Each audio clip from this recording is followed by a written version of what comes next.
Oke, selamat sore Natalia, Monica, Justina, Agustina, Apliana, Selamat sore juga Ibu. Angelina, Selamat sore, Ibu. ada Onesimus Bayu. Oke, masih banyak yang baru bergabung juga ya. Nah, hari Ya. ini saya mau bahas dua materi yang sempat saya share di WhatsApp grupnya untuk cover dua perkuliahan yang mungkin kita sempat ketinggalan ya, supaya nantinya bisa catch up sama yang lain. Kalau adik-adik lihat di classroom-nya, jadi di materinya itu ada sesi 6 dan juga sesi 7. Dan kalau adik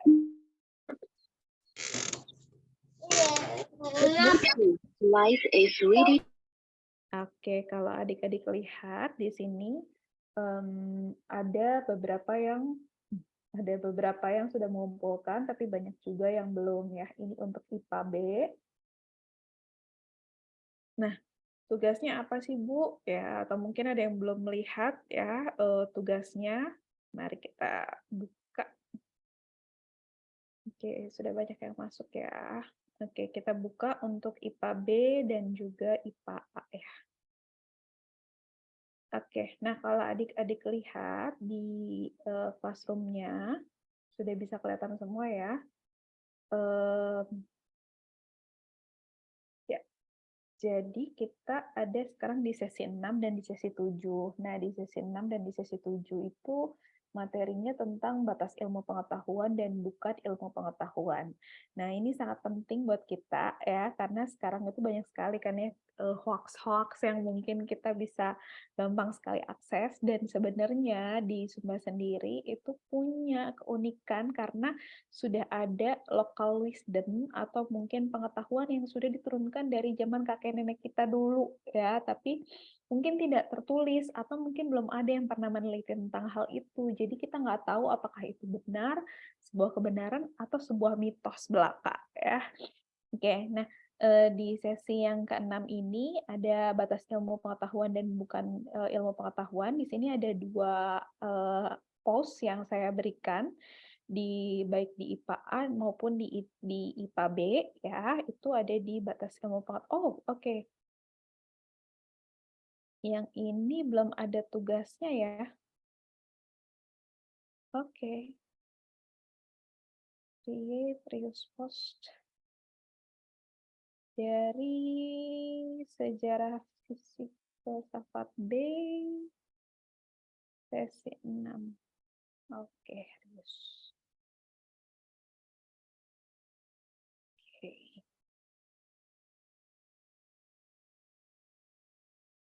Oke.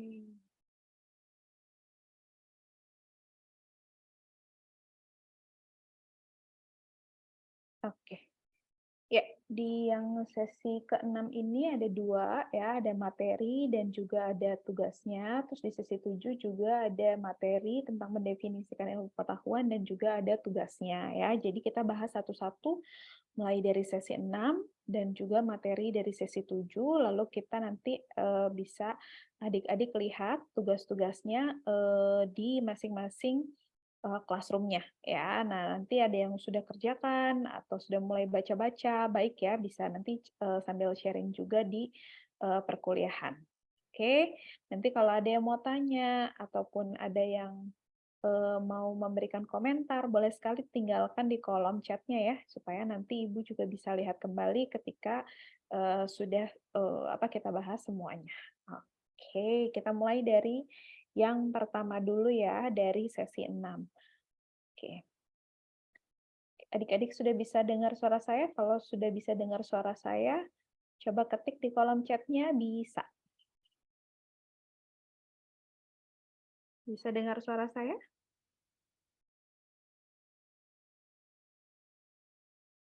Bisa?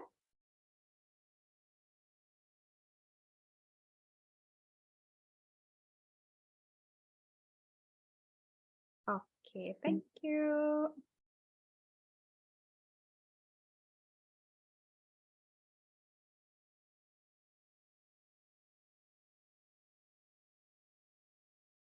Oke, ya kita mulai dari batas ilmu pengetahuan dan bukan ilmu pengetahuan. Kemarin saya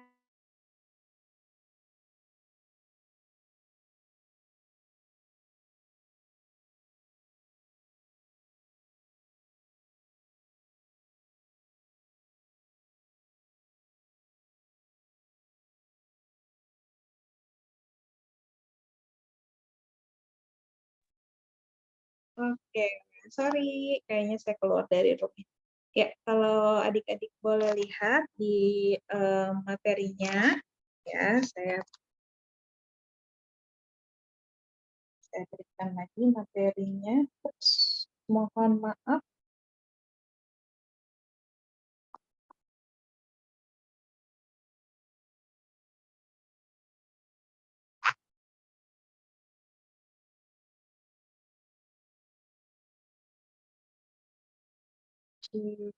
Saya berikan materinya di kolom chat ya.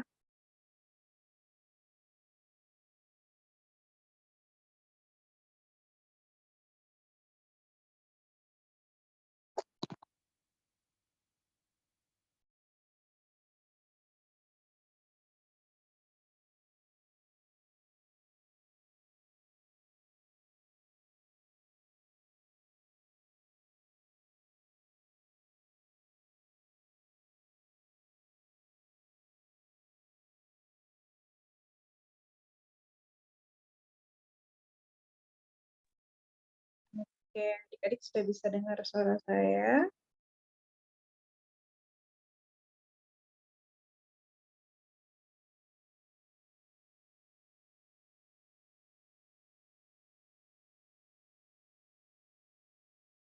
Oke.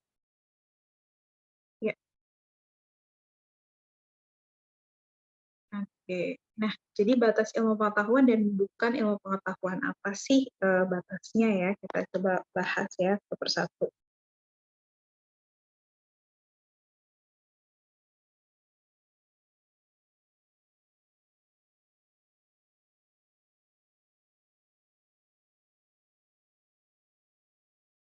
Oke, ini ya sudah bisa lihat.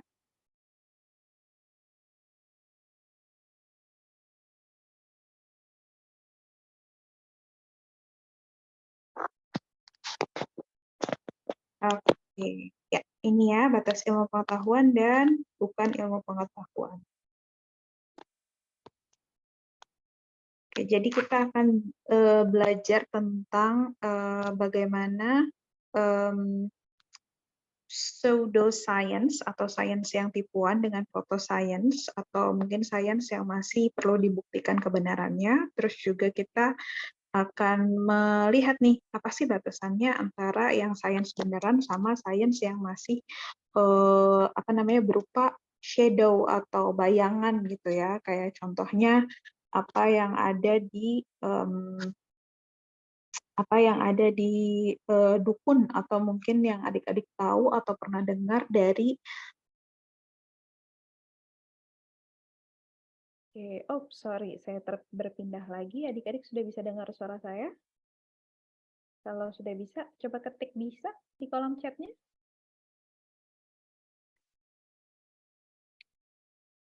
Oke, bisa dengar suara saya? Oke, ya, thank you. Nih ya, jadi kita akan lihat nih kalau misalnya penemu-penemu yang sebelumnya itu gimana sih cara dia membuktikan penemuannya itu bersifat saintifik. Nah, oke. Nah, jadi pengetahuan itu dibilang dia sifatnya itu rasional. Dia itu juga metodis atau mungkin ada metodologi yang mengikutinya dan sistematis. Tidak bisa sains itu istilahnya disanggah. Kenapa? Karena biasanya dia sudah dibuktikan oleh banyak orang kebenarannya dan juga dibuktikan dengan berbagai metode itu hasilnya tetap sama. Ya, nah, kalau misalnya dia dibuktikan dari metode 1 dan metode 2 itu berbeda, atau mungkin orang yang 1 dan orang yang 2 itu melihat hal yang berbeda, maka biasanya itu tidak bisa disebut sebagai pengetahuan yang ilmiah.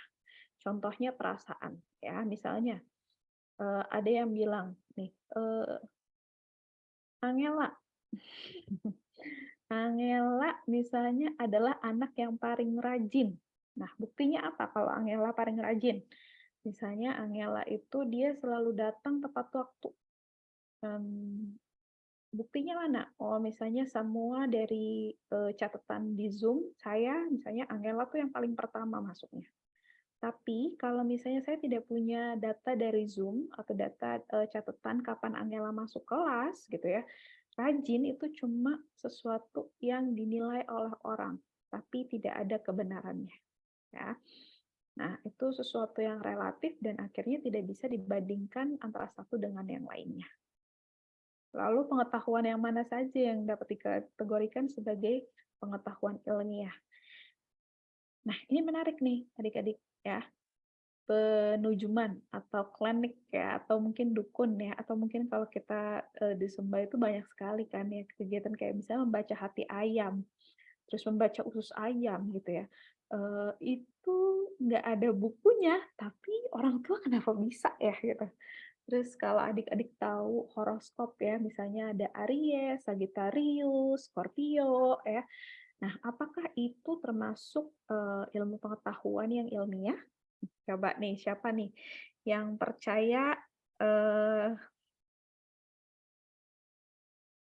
yang percaya horoskop? Coba ketik di kolom chatnya. Siapa yang percaya horoskop? Ada nggak? Coba nih ya, saya minta semuanya untuk unmute. Nah, siapa yang percaya horoskop? Atau kayak bintang Aries, Taurus, Sagittarius, Aquarius. Ada nggak yang percaya di sini? Ada?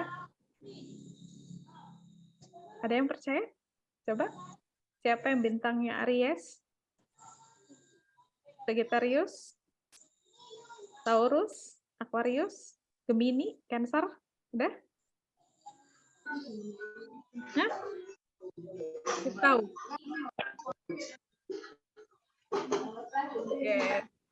Siapa yang percaya kalau misalnya ada kegiatan itu harus baca hati ayam dulu, harus sembelih ayam dulu atau harus lihat di usus ayam dulu? Ada? Atau mungkin orang tuanya ada? Ada? Ada nggak?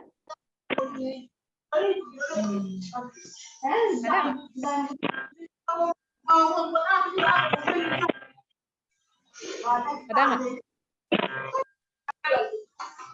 Ada. Oke.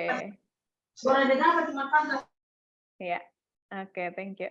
Nah, ada beberapa yang mungkin ini ya bilang ada, tapi ada juga yang bilang nggak ada. Malu-malu ya mungkin kalau bilang percaya sama dukun. Tapi di sini adik-adik kalau boleh lihat ya bahwa pseudoscience itu keyakinan atau praktik tertentu yang diklaim sebagai sesuatu yang ilmiah. Contohnya kalau adik-adik tahu misalnya tadi ya baca hati ayam atau baca usus ayam, itu sesuatu yang benar-benar terjadi. Misalnya bisa bilang ya ini hari baik. Nah memang besokannya itu cerah.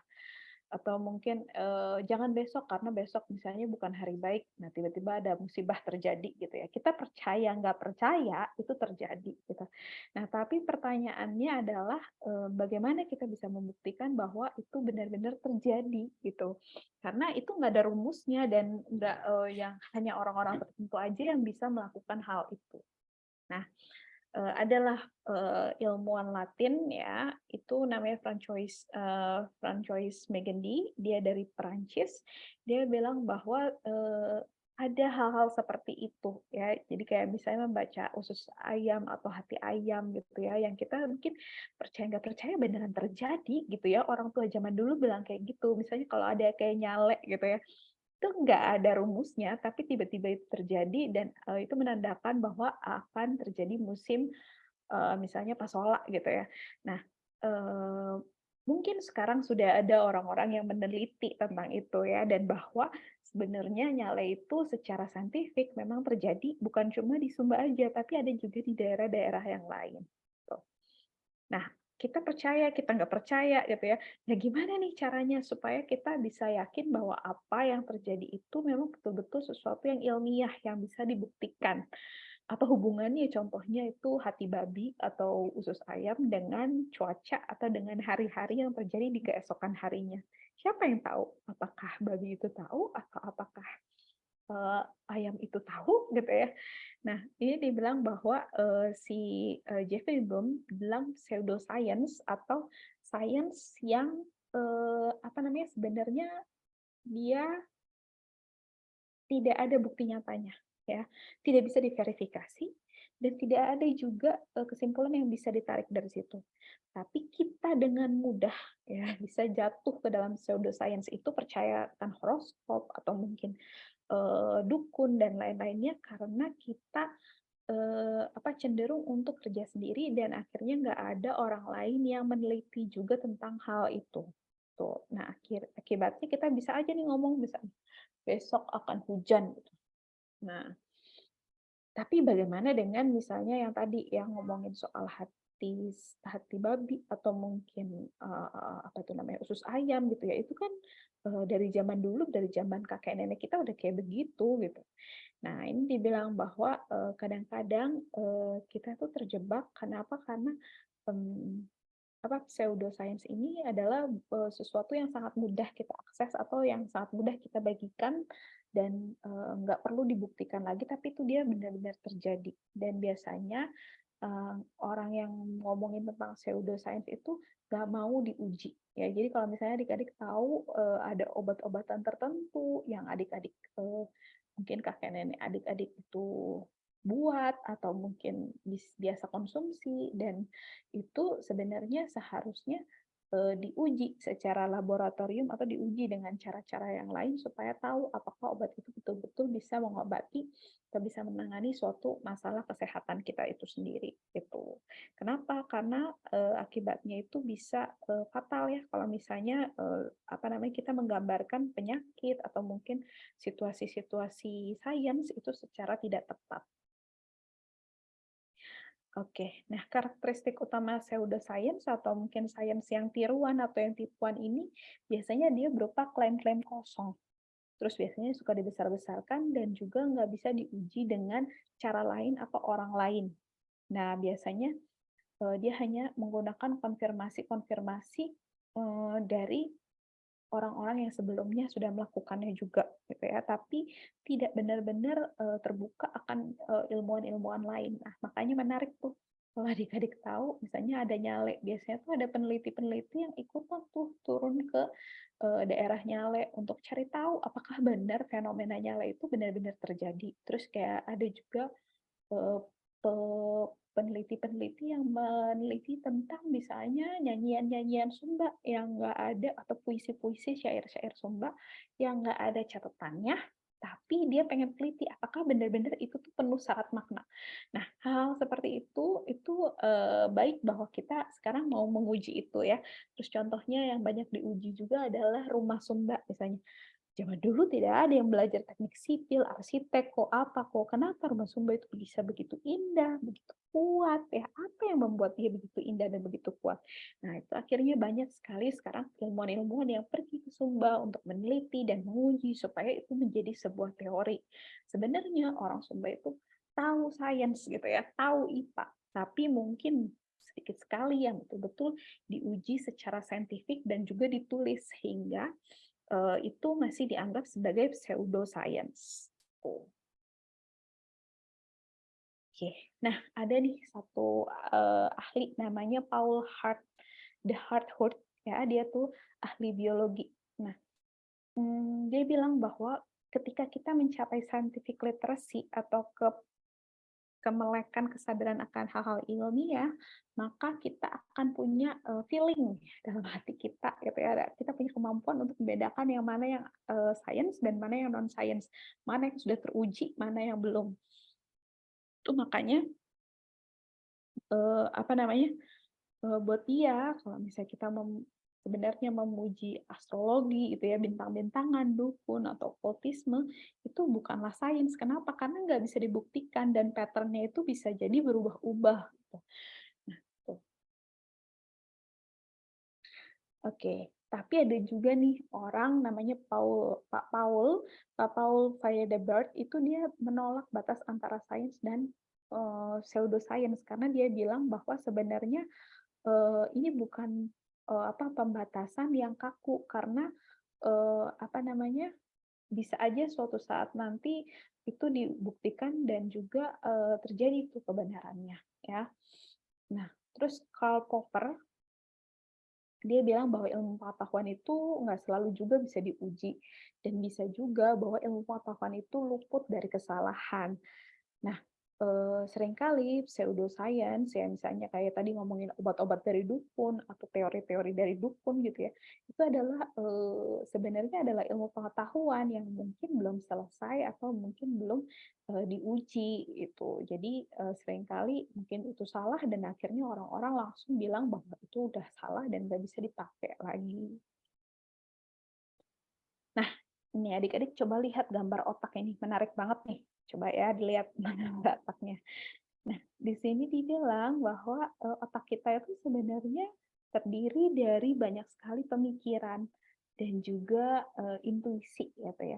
Bahwa di dalam otak kita ini ada, pikiran atau mind yang berasal dari jiwa kita gitu ya.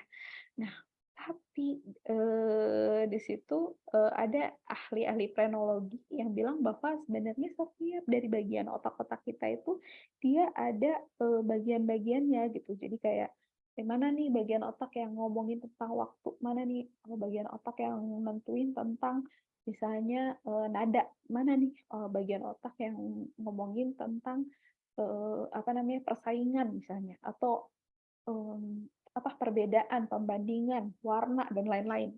Itu si, frenologi itu bilang bahwa, di dalam otak kita terjadi hal ini, semua ini, ya. Nah, tapi dibilang bahwa, di sini, dia pakai patokan-patokannya itu adalah prinsip-prinsip tertentu. Nah, tapi belum benar-benar teruji, ya di mana sih emang sekat-sekatnya ada kalau orang-orang mungkin adik-adik udah pernah lihat otak, emangnya otak kita tuh ada sekat-sekatnya? Kan enggak, gitu. Nah, akibatnya di sini dibilang bahwa, mmm, apa namanya, eee, sebuah teori sains itu bisa diuji atau dibuktikan kalau terjadi fenomena tertentu dan juga ada, relasi-relasi yang valid dari ilmuwan-ilmuwan lain. Oke. Nah, sekarang gimana caranya supaya ilmuwan menerapkan metodologi keilmuan secara universal? Mungkin adik-adik tahu, mungkin adik-adik penasaran gitu ya, kenapa semua rumah Sumba bisa jadinya sama seperti ini ya, gitu kan. Atau mungkin kenapa bisa orang-orang punya pattern atau punya pola untuk bikin kain Sumba yang seperti ini ya, artinya itu dari mana ya, gitu, dan seterusnya. Nah, tapi kalau di scientific atau di science atau mungkin di keilmuan, ilmu apapun itu, adik-adik nanti bisa tahu, apakah itu sesuatu yang benar atau tidak, itu biasanya kalau jurnal-jurnal itu biasanya di double blind. Jadi kalau misalnya di luar negeri, itu adik-adik, saya punya tugas ya, tugas tulisannya adik-adik itu namanya nanti ditutup. Namanya ditutup, terus saya periksa. Lalu yang kedua misalnya, eee, Ibu Eti akan periksa gitu, nanti terus nilainya dikomparasi. Kenapa? Karena kadang-kadang, itu nama orang, mungkin dia ada nama keluarganya, mungkin itu dia punya saudara, punya kakak, punya adik, punya tante, punya om gitu ya. Akibatnya itu jadi bias. Kalau adik-adik nantinya misalnya sudah jadi ilmuwan nih ya, terus adik-adik menulis jurnal dan akhirnya jurnalnya adik-adik itu diterbitkan dan disitasi atau dibaca sama, mahasiswa-mahasiswa yang lain, biasanya itu sudah melalui, pembuktian-pembuktian seperti itu. Terus yang kedua adalah peer review. Jadi bisa juga misalnya saya menulis, maka saya akan minta dosen lain dari kampus lain untuk memeriksa apa yang saya tulis supaya, eee, apa, kebenaran atau mungkin ilmu yang saya bagikan atau yang saya tulis itu betul-betul teruji dan orang lain bisa memberikan feedback akan situasi atau akan tulisan yang saya sudah buat gitu. Dan yang ketiga pastinya ada yang namanya interval ketidakpercayaan atau error gitu ya. Interval kepercayaan dan juga error. Kenapa? Karena pastinya sebuah ilmu pengetahuan atau penemuan-penemuan yang baru itu pastinya ada sedikit ada sedikit bagian di mana itu mungkin bisa salah atau bisa juga belum terbukti keseluruhannya karena waktu gitu. Nah, tapi ada faktor-faktor lain yang dibilang tentang statistika. Nah, itu kalau udah ngomongin soal statistika, nanti adik-adik bikin skripsi gitu ya, kenapa sih kalau bikin skripsi itu harus ada uji validitasnya, harus pakai hitungan gitu ya, dan lain-lain. Nah, karena, salah satunya adalah ini membantu adik-adik untuk menemukan ya, apakah temuannya adik-adik saat itu, saat meneliti di dalam kelas, itu benar-benar terjadi. Nah, ini juga yang sebenarnya para ilmuwan lakukan ketika mereka ada di laboratorium gitu. Nggak mungkin yang ada di laboratorium itu semuanya pasti benar-benar terjadi, pasti dia tuh coba berulang-ulang. Kalau adik-adik tahu ceritanya mungkin Karina Jo, salah satu orang Indonesia yang menemukan vaksin AstraZeneca ya, dia bilang bahwa setiap hari dia harus meneliti, dia harus mengamati bagaimana, mmm, apa namanya, yang ada di Indonesia, yang ada di vaksin itu bisa terjadi dan bisa diperbanyak gitu. Nah, itu kan suatu proses yang sangat lama dan juga dia harus sangat teliti ketika, membandingkan situasi yang satu dengan situasi yang lain. Nah, mmm, jadi ada 2 kubu, ada 2 kelompok yang bilang, gimana sih cara membedakan sains dari yang non-sains ya. Jadi ada orang yang bilang kalau sains itu pasti sifatnya filosofis, pasti sifatnya matematis, mitologis, keagamaan, dan metafisika. Tapi, di sisi yang lain ada kelompok yang bilang bahwa psikoanalisa atau analisa tentang kejiwaan seseorang dan astrologi itu termasuk pseudo scientific atau sains yang, eee, tidak nyata atau maya gitu ya. Nah, teori relativitas dia masuk ke sains atau enggak? Nah, itu juga menarik tuh karena, si teori relativitas itu sangat kompleks untuk, peneliti di zaman yang terdahulu gitu ya, dan juga memang belum banyak yang waktu itu bisa membuktikan. Dan ini ada Paul Federburn, dia juga bilang demarkasi sains dan, non-sains itu biasanya dari sisi sosiologi, pengetahuan. Jadi, apa namanya, kan manusia itu berubah-ubah ya. Dan, ketika, saya yang hari ini atau mungkin saya yang bulan depan itu bisa punya pengalaman sosial yang berbeda gitu. Nah, biasanya itu, sisi sosiologi pengetahuan itu dia tidak terlalu diambil pusing gitu, tidak terlalu dipikirkan. Padahal itu juga bisa, mmm, quote and unquote mengubah ilmu pengetahuan karena biasanya ada data yang baru. Contohnya ngomongin soal vaksin gitu ya tadi, saya vaksin. Nah vaksin, antara vaksin orang yang sudah divaksin dengan ada orang yang belum divaksin tapi sudah pernah sakit COVID dan lain-lain. Nah itu bisa jadi, ada penemuan-penemuan baru yang sebelumnya tidak diduga-duga oleh ilmuwannya. Nah, jadi di sini dibilang bahwa pseudoscience atau sains yang tipuan yang tadi ngomongin soal yang belum terbukti gitu ya, ilmu pengetahuan yang belum terbukti itu adalah sesuatu yang sangat berbahaya, terutama kalau itu dipraktekkan secara terus-menerus.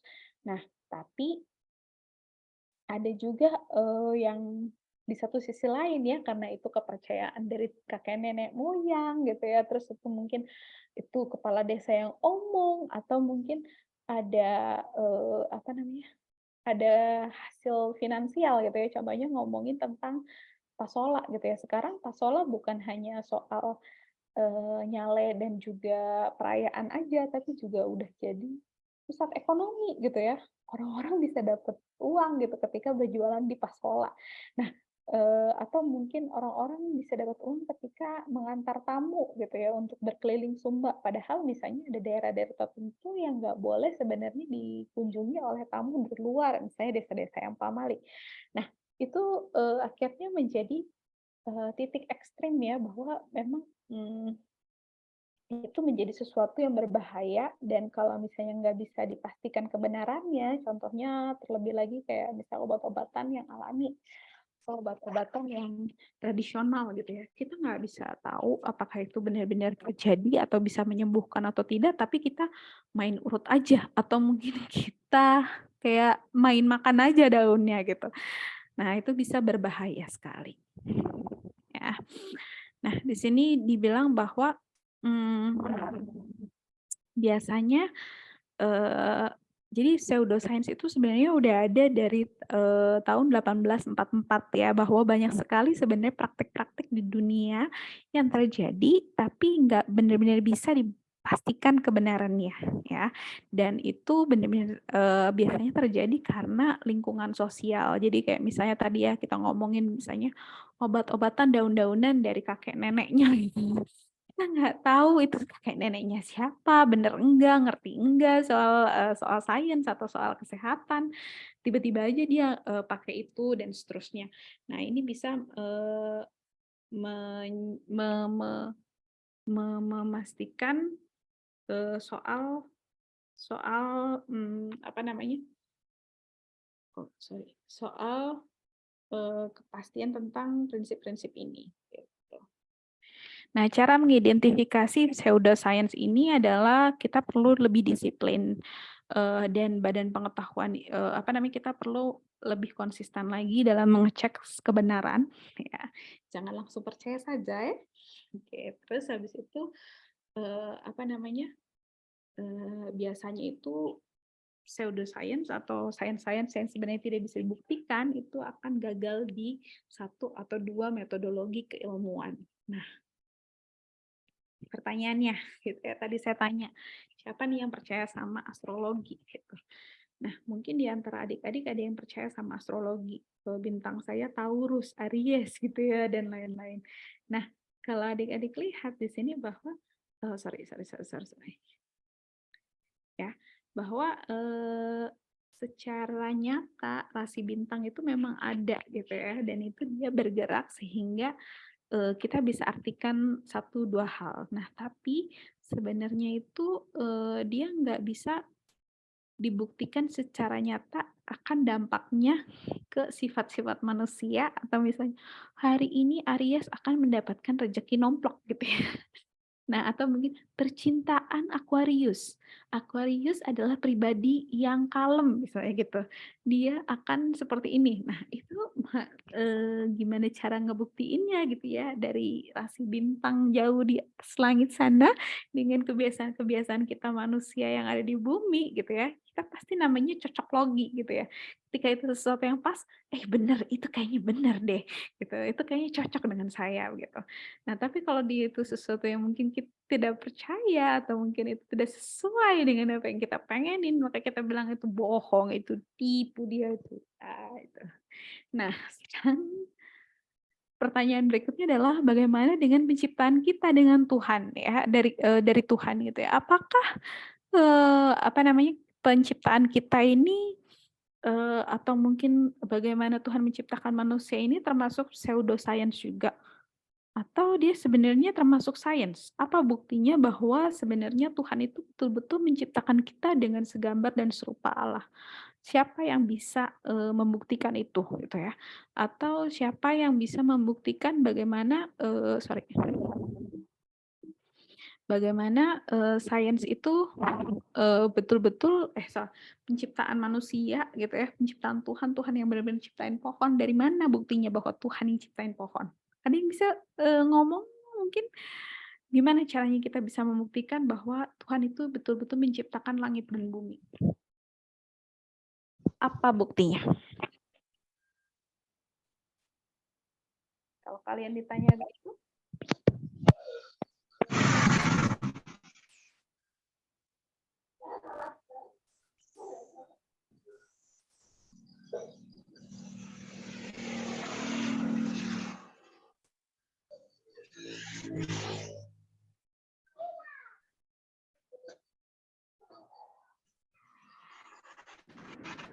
halo, apa buktinya bahwa kalian atau bahwa bumi diciptakan oleh Tuhan?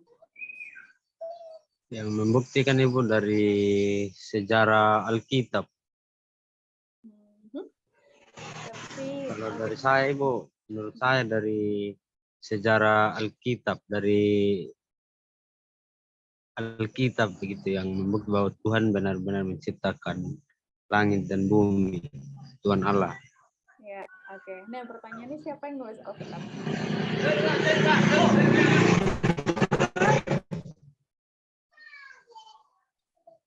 Siapa yang nulis Alkitab?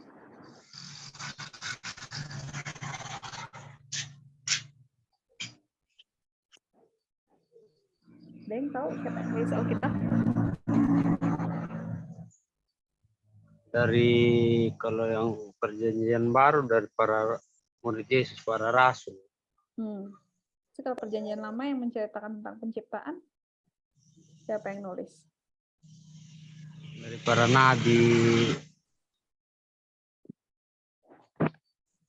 Oke. Ya, ada yang mungkin ditulis sama pengikut-pengikutnya Nabi juga ya. Misalnya Nabi sebelumnya sudah meninggal dan lain-lain. Nah, sekarang pertanyaannya. Kan Adam dan Hawa belum diciptakan nih sama Tuhan. Terus dia tiba-tiba diciptakan gitu. Bisa nggak dia nulis apa yang terjadi sebelum kelahiran dia? Memang, Kan manusia diciptain terakhir. Iya. Tapi menurut kalau dari itu yang menurut penafsiran para penafsir kitab. Terus yang nafsir Alkitab lahirnya kapan?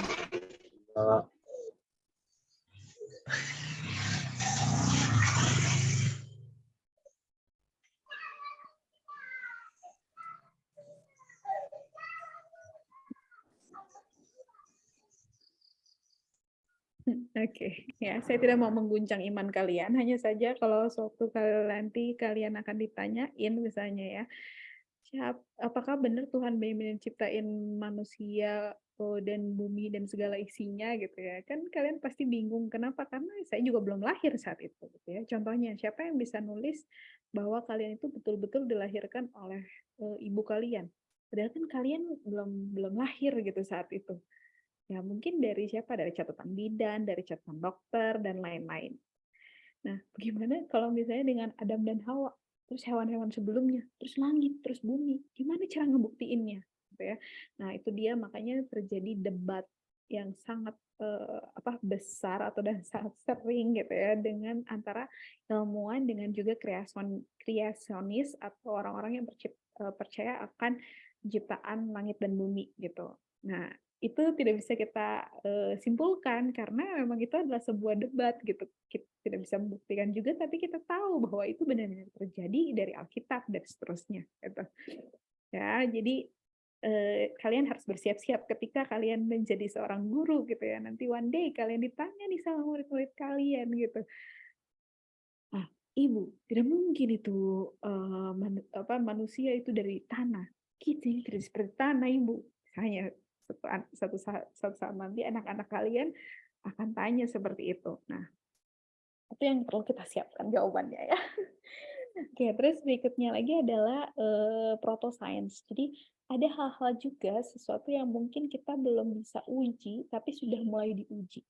Nah, ini disebut sebagai proto-science atau sains yang masih kecil atau sains yang masih mula-mula.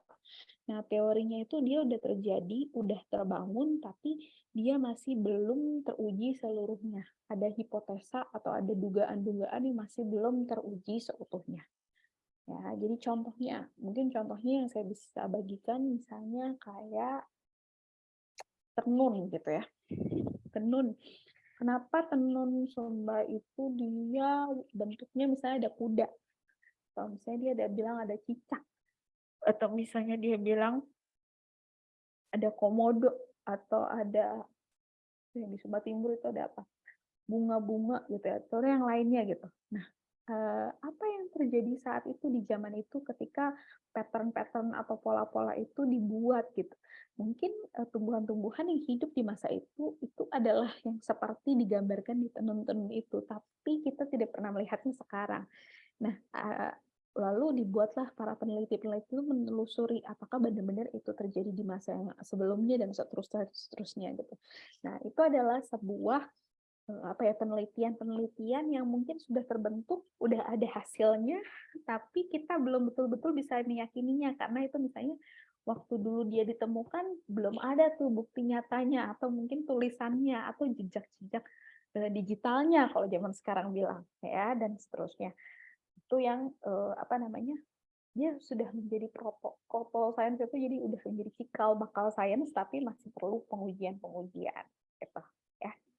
Nah, jadi kalau misalnya adik-adik ditanya nih, gimana sih cara bedain yang scientific atau yang ilmiah dengan yang bukan ilmiah?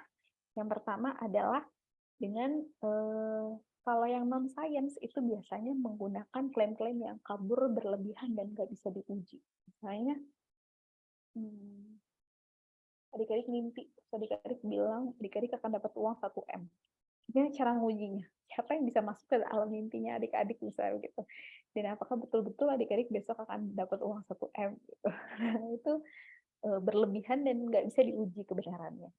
Terus berikutnya adalah ketergantungan yang berlebihan terhadap konfirmasi dan dibanding-bandingkan. Nah, contohnya kalau misalnya ketika adik-adik mungkin tahu apa ya, temuan-temuan tentang misalnya apa ya, misalnya tentang hujan yang tidak menentu gitu ya. Ada yang bilang karena mungkin kita dosa manusia gitu ya. Tapi banyak juga yang sebenarnya itu adalah apa namanya, kepercayaan-kepercayaan yang lain yang mungkin belum bisa kita uji gitu. Misalnya ada nenek moyang yang marah begitu. Nah itu kan gimana cara ngujinya ya? Mau tahu nenek moyang ini marah atau tidak begitu kan? Kita tidak bisa uji itu. Tapi kita yakin banget nih, ini dosa kita terhadap nenek moyang gitu. Nah, kurangnya keterbukaan akan pengujian ya, kita nggak bisa uji itu adalah sesuatu yang menandakan bahwa itu sesuatu yang non scientific gitu ya. Contohnya misalnya adik-adik dapat nih WA tulisannya, dapatkan bantuan laptop gitu misalnya. Nah, sekarang sedangkan orang yang nyebarin WA itu aja belum tentu dapat laptop gitu. Gimana cara buktiinnya gitu. Nah, itu kan sesuatu yang sebenarnya adik-adik dengan sangat mudah bisa cek kebenarannya. Terus misalnya tidak ada kemajuan.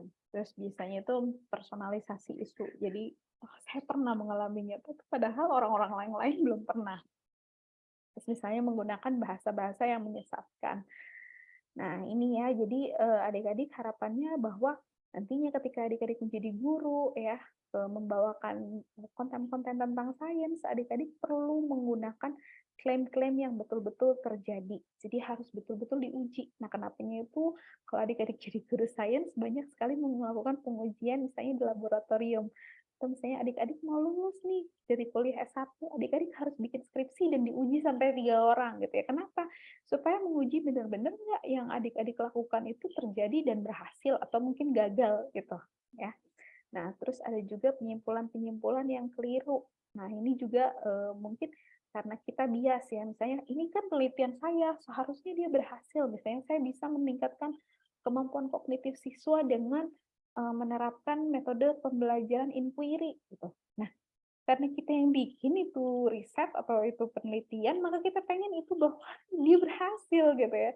Kalau perlu kita bikin-bikin itu kuesionernya, hasil ulangan siswanya kita bikin aja supaya sesuai dengan apa namanya hasil yang kita harapkan gitu. Nah, padahal itu sebenarnya tidak tepat ya. Jadi bahwa segala sesuatu yang terjadi atau kenyataan yang terjadi itu perlu kita review dari sisi pandang sudut pandang orang lain, apakah dia benar-benar berhasil atau tidak, terjadi atau tidak, dan itu harus menggunakan apa namanya template-template yang sesuai gitu.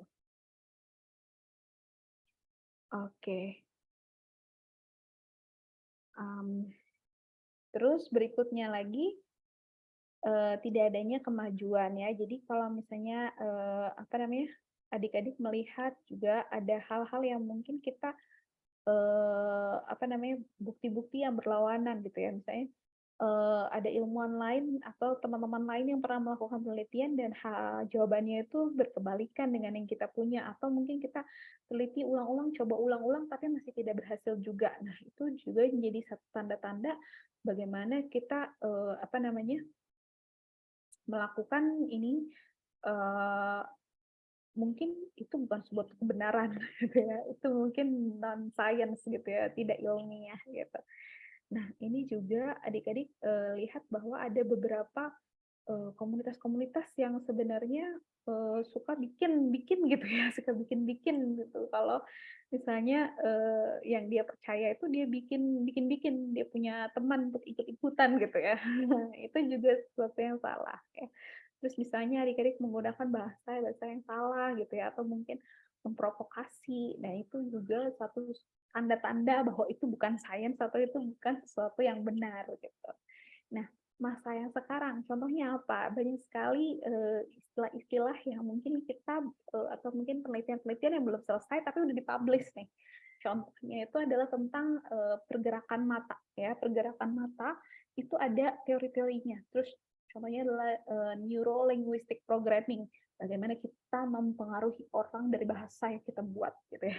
Terus misalnya adalah pengasuhan kembali, reparenting gitu ya.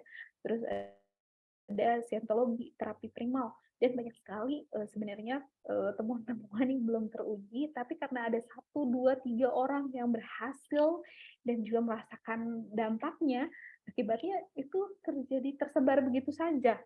Gitu ya. Contohnya apalagi ya, banyak sekali deh temuan-temuan yang zaman sekarang itu manusia nggak perlu konfirmasi, tapi bilang, "Ih, sapung teman itu dia sembuh dengan obat ini," lalu langsung diminum ya. Padahal mungkin obat-obatan itu berbahaya untuk tubuh kita karena tubuh manusia kan berbeda-beda juga gitu. Nah, ini di sini dibilang bahwa manusia itu lebih suka konfirmasi gitu ya. Dia lebih suka, "Oh, sapung teman juga berhasil," daripada pembuktian-pembuktian yang secara ilmiah yang mungkin belum tentu dia berhasil gitu ya. Nah, jadi harapannya adalah adik-adik lebih menyukai pembuktian daripada konfirmasi ya, kebalikan dari ini, gitu. Oke, nah ini di sini ada juga banyak motif-motif sosial ya, karena kita itu di dunia sosial, seringkali kita lebih percaya sama teman-teman kita, orang tua, leluhur gitu ya, daripada sama hal-hal yang bersifat saintifik. Nah, bukan berarti hal-hal yang terjadi di Sumba itu semuanya tidak saintifik ya, contohnya tentang nyale atau mungkin membaca usus ayam dan lain-lain. Nah, itu tuh tugasnya adik-adik untuk membuktikan nih di mana sih sifat-sifat saintifiknya dari misalnya budaya-budaya yang ada di Sumba. Karena itu sebenarnya benar-benar terjadi loh gitu. Tapi apakah itu bisa diaplikasikan dalam setiap waktu? Nah, gimana caranya supaya juga adik-adik melibatkan peneliti-peneliti yang lain yang independen di luar Sumba, yang mungkin nggak punya hubungan dengan Sumba, itu juga meneliti tentang hal tersebut sehingga ilmu-ilmu atau mungkin kepercayaan-kepercayaan yang ada di Sumba itu bisa diuji secara saintifik gitu. Nah, jadi pertanyaan berikutnya, adakah batas sains dan bukan sains?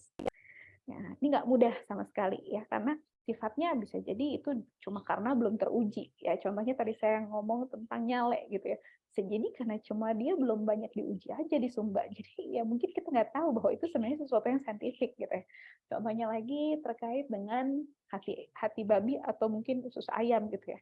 Gimana caranya itu bisa dibaca gitu.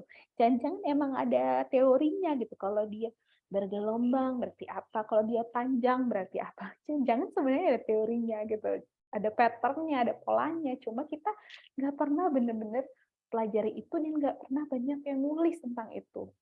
Tuh dia. Jadi itulah tugas-tugasnya kita ya, sebagai anak-anak muda dan juga sebagai peneliti-peneliti muda untuk melakukan ini nih ya pembuktian-pembuktian akan mungkin hal-hal yang sifat tradisional. Contohnya dulu itu ada namanya akupuntur, tusuk jarum ya. Nah, kalau adik-adik punya orang tua yang mungkin pernah mengalami stroke gitu ya, lumpuh.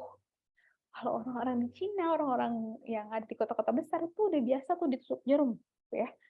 Terus nanti dia akan merasa lebih nyaman atau lebih sakit atau lebih apalah saya nggak tahu gitu ya. Tapi itu benar-benar terjadi dan sekarang bahkan sudah jadi salah satu cabang dari kedokteran gitu ya. Padahal itu sebenarnya adalah sebuah ilmu tradisional dari Cina yang mungkin waktu itu belum banyak orang-orang yang mempelajarinya gitu. Nah, ketika itu sudah dipelajari dan juga sudah dicobakan secara ilmiah dan itu benar-benar berhasil, wah ternyata gitu ya. Ternyata dia nggak bisa dikategorikan sebagai pseudoscience lagi atau sains tiruan atau sains yang tidak nyata atau yang maya gitu karena sudah terbukti secara ilmiah sekarang sekarang ngomongnya gitu.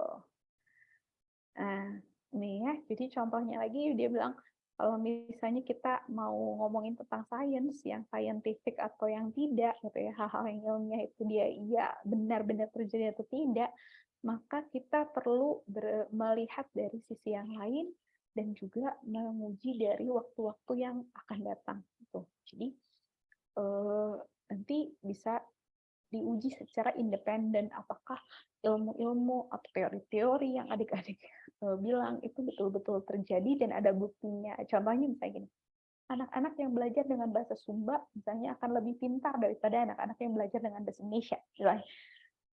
Apakah itu benar-benar terjadi? Apakah itu bisa terjadi dengan semua materi? Atau apakah itu bisa terjadi dengan semua anak? Apakah semua gurunya bisa melakukannya? Nah, itu kan sesuatu yang mungkin masih berupa dugaan-dugaan kita. Dan itu kita perlu buktikan secara saintifik. Ya. Nah, pseudoscience ini juga dia itu juga bisa punya unsur politis. Ya. Nah, itu contohnya pada zaman dahulu gitu ya, orang Uni Soviet dia bilang bahwa genetika Mendelian, ya mungkin kita belajar waktu kelas 9 atau mungkin kelas 12 itu bersifat pseudoscientific. Nah, terus orang-orang yang nggak percaya itu nanti dia akan disangkal dan akan dihukum gitu. Nah, itu ya. Jadi sampai sekarang sebenarnya perdebatan atau batas antara yang sains dan yang bukan sains itu masih diperdebatkan. Nah, posisi yang paling aman buat kita adalah kita benar-benar membuktikan ya apakah itu betul-betul terjadi. Makanya kita harus banyak satu baca, dan kedua kita harus banyak berdiskusi juga dengan orang-orang yang memang ahli di bidangnya, sehingga kita juga bisa benar-benar membuktikan apakah mungkin pengobatan, mungkin cara, mungkin teori yang dibuat itu adalah benar-benar bisa terjadi atau enggak, jangan sampai dia merugikan. Gitu. Oke, ini pertanyaannya. Oke, ada pertanyaan dari 8, pseudoscience dan protoscience, ada yang bisa jawab?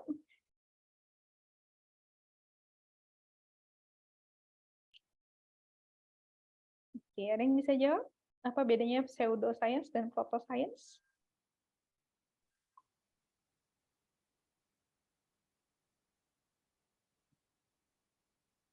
Ada yang bisa jawab?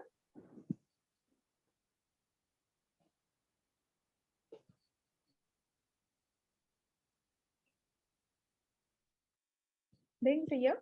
Apa bedanya protoscience, pseudoscience? Proto tadi sifatnya dia masih di awal atau di mula-mula ya, protoscience. Nah, bisa jadi kurang pembuktian aja. Kalau pseudoscience, pseudo artinya, wah dari tadi dengerin nggak nih? Oke, kalau gitu ya nanti adik-adik silakan baca ulang materinya. Nanti adik-adik bisa ya mencoba menjawab materi pertanyaan-pertanyaannya. Semuanya ada di sini ya. Jadi kalau adik-adik lihat ya, jadi kalau adik-adik lihat di sini pertanyaannya ada di sesi 6 ya. Batas ilmu pengetahuan dan bukan ilmu pengetahuan. Ini yang IPA B ada, dan juga ini yang IPA A juga sudah ada di sini ya. Jadi nanti boleh adik-adik jawab, boleh ditulis tangan ataupun diketik. Oke, itu ya. Nah, terus satu lagi materinya adalah tentang mendefinisikan ilmu pengetahuan. Ya, jadi kalau adik-adik lihat di sesi 7 itu juga ada satu materi lagi ya tentang mendefinisikan ilmu pengetahuan. Tapi karena saya lihat sepertinya adik-adik mati lampu di sana.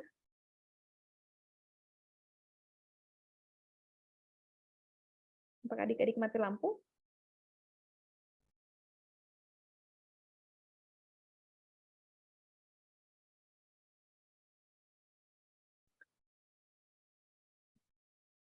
Oke, ya.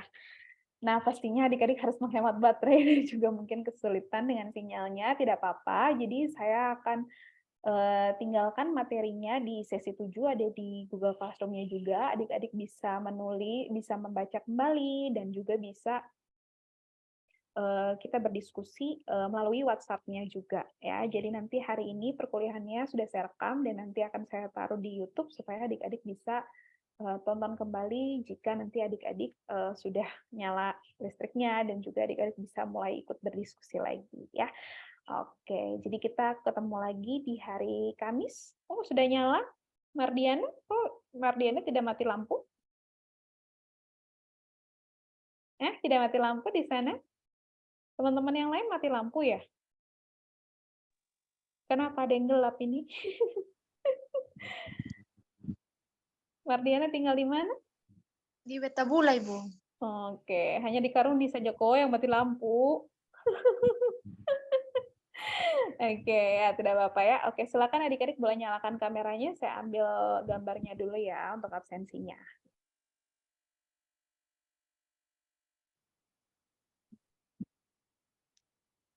Oke, Suryani, Stefania, Apriana, Christina Bani. Oh, sudah nyala. Ini Valentina, Frederica.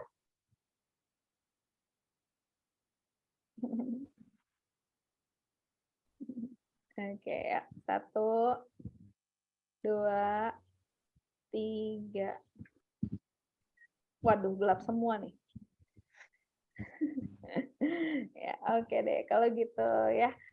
Wah, ini ada yang pakai api unggun lagi, Merlinca. Terima kasih untuk semangatnya bersama teman-teman juga yang lain ya. Nanti Ibu share rekamannya ya. Terima kasih, sampai jumpa hari Kamis ya.